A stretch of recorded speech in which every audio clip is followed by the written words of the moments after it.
Урматтуу достор, мен азыр Барпы айылындагы айтылуу бүт Кыргызстанга дүң болгон Жони паркында жүрөм.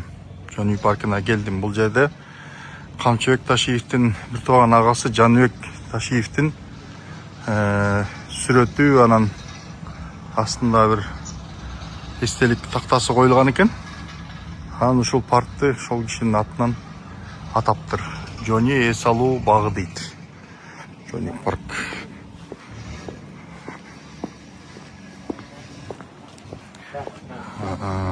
İçin sonun kılıp жасаптыр. Керемет бул жагы. Бул албетте ушундай парктар, ушундай эс алуу багы, жашылдандыруу зонасы, аттракциондор баары керек. Бирок мунун бардыгы ошол мээнети менен бизнес кылып оокат кылган адамдардын оокатын тартып алуу менен жасалыш керек да мындай нерсеничи. Мындай нерсени добровольно дейт. Акчасы барлар, колунда барлар өздөрү каалоо менен спонсор болсо, ошолор жасаса болот. Так, парктын ичи жакшы, абдан сонун. Жакшы жасалыптыр. Ошондой. Азыр Барпы айылында жүрөм. Барпы айылы кадимки Камчыбек Ташиевдин туулуп өскөн жери болот. Бирок жанагындай багыш ишкерлердин мээнет менен бирди эки кылып, экини төрт кылып мээнет менен жылдап жасаган бизнесин тартып алып, какшатып туруп жасатпаш керек, жасабаш керек да мындай нерселердичи. Ошондой достор. Анан тиги келсең түйрүйбүз, үккөн күзөбүз, башыңды жулабыз деп ар кандай ооз калгыс сөздөрдүн бардыгын айтып деп сөгүп комментарий жазгандар көп болуп кеткенине мен атайын Жалал Абадка келдим, өчөшүп. Жалал Абадка келдим. Азыр администрациянын алдына барып дагы түз эфир кылам. Азыр Барпы айылындагы баягы 20-жылдан кийин байып кеткен, олигарх болуп кеткен Камчыбек Кыдыршаевичтин жакындарынын, туугандарынын күтүрөгөн, заңгыраган үйлөрүн бир тартып келейин деп ушул айылга келдим. Ошондой. Бул Америкада жатып алып тилинен башка эчтекеси жок, сайраганды билет, анан бийликке кошомат кылып бияка келе албай жаттыр, келиш үчүн тиги бу деп мен таласта жүргөн комментарийим, таласта жүргөн видео моделе ушундай комментарий жазышат. Ошентип жазып атат. Булар көзүн жума алып жазабы билбейм. Сен Америкада жатып алып деп эле жазып беришет. Мына мен Америкада жүргөн жоктун турганда туугандар, мен Камчыбек Кыдыршаевич Ташиев төрөлгөн, Ташиев каракчы төрөлгөн Барпы айылында турам. Мындай парк куруп койсо эле ал баатыр болуп калбайт.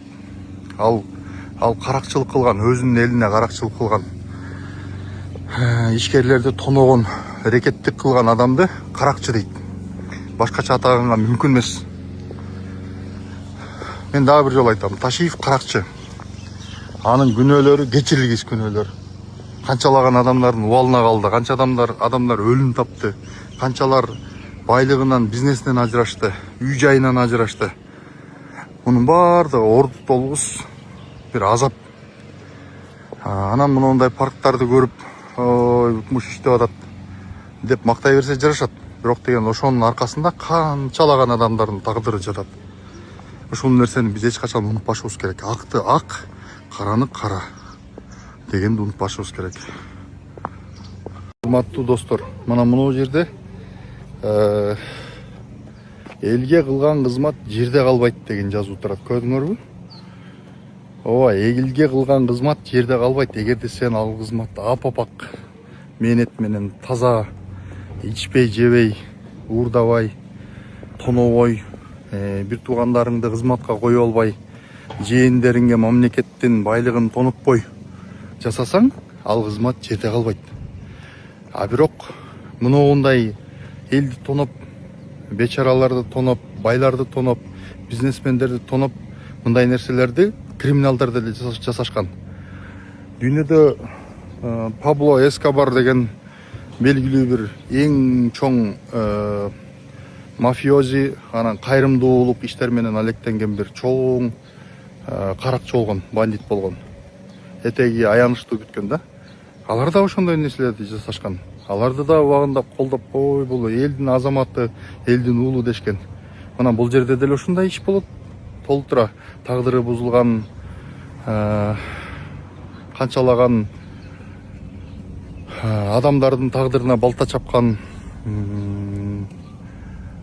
атасынан ажыраган, бир тууганынан ажыраган үй бүлөлөр, жетим калган үй бүлөлөр, үстүндө жашап аткан үйүнөн ажырап талаада калган үй бүлөлөр, адамдардын тагдыры, миллиондоп, миллиарддап, жылдап, 30 жылдап курган бизнесин 3 жылда тарттырып берип, талаада безип качып жүргөн бизнесмендер, Шакиге окшогон, бүт байлыгын тарттырып коюп, тиги жүрөк оору менен өлгөн Журат Абдуллаевге окшогон бизнесмендердин каргышы урду Ташиевди. Мына мен Жони паркында туруп айтып атам, урматтуу туугандар. Мындай нерсени жасаш керек. Абдан жасап, жакшы жасаптыр. Бирок бул нерсени элди тоноп, байларды тоноп, анан кийин кустуруп, жанагындай мээнети менен бизнес кылгандар, мейли ууруларды кустура берсин, жанагындай мамлекетти тоногондорду кустура берсин. А бирок деген бизнесмендерди кустурганга эч кимдин акысы жок. Менчик деген кол тийгиз дейт. Ошол урматтуу достор, мен ошону атайын ушул Жалал Абадка келип, Барп айылына келип, ушундай видео тартып, баардыгын кайрылып атам сиздерге. Биз мындай акты ак, караны кара дешибиз керек. Мындай кылган иштери жакшы. А бирок мунун аркасындагы канчалаган адамдардын тагдыры, талкаланган тагдыр үчүн Ташиев башы менен, керт башы менен жооп бериш керек мыйзам алдында.